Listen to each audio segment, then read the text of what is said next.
Hi, and welcome to 3 Things in 3 Minutes. I'm Nersi. Today we are looking at Clash of Cultures Monumental Edition. From WizKids, it plays 2 to 4 players and plays in about 3 hours.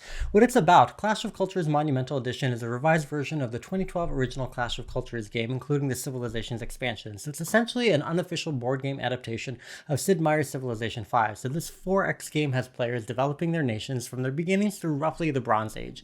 Each turn, players will take 3 actions, including gathering resources, creating new units and buildings, including wonders, exploring the map, founding cities, and researching technologies, and engaging in battle. And after every 3 turns, there is a status phase during which the players may claim objective cards for points, get new cards, and advance their civilizations for free. So adding to the unpredictability, though, are event cards that trigger every time a player advances 3 times, which can have good or bad effects or spawn neutral barbarians to threaten the players. So after 6 status phases, or after a player is completely eliminated from the game ends and the players score for their cities, buildings, completed objectives, events, and completed technologies. So what I like, Clash of Cultures remains one of the best games to really capture the feel of the Civilization video games, and in particular allows for a great deal of customization, primarily in the technologies that you develop, including some Civilization-specific ones, and it's easy to navigate and read the technology tree board that makes it a lot easier to plan rather than using technology cards. Also, including the Civilization expansion adds some asymmetric Civilization technology trees and the ability to recruit powerful leaders, giving some much-needed variation to each player that is the core of the Civ computer game's appeal.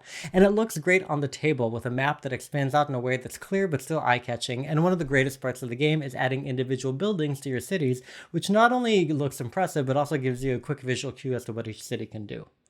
Now, points to consider. As great as the game looks while it's on the table, the sheer amount of pieces that you have to set up and the time it takes to do this is daunting, showing that the game still maintains some of the fiddly bits of the older game and that more recent 4X games have looked to streamline. And this is not helped by a rather terrible insert that prevents any organization and doesn't even fit all the pieces.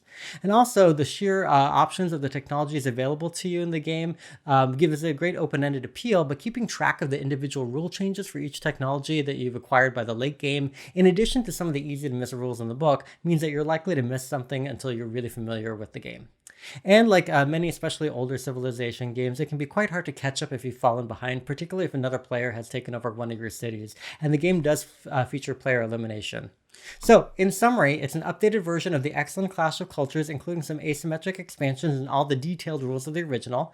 The aesthetic of the game and the cities remains excellent, but the little pieces are daunting to organize, and the game embraces the open nature of Civilization technology with tracks and an excellent board, though tracking your abilities can be a challenge. Thanks so much for watching. Please make sure you like and subscribe to this channel. Thanks.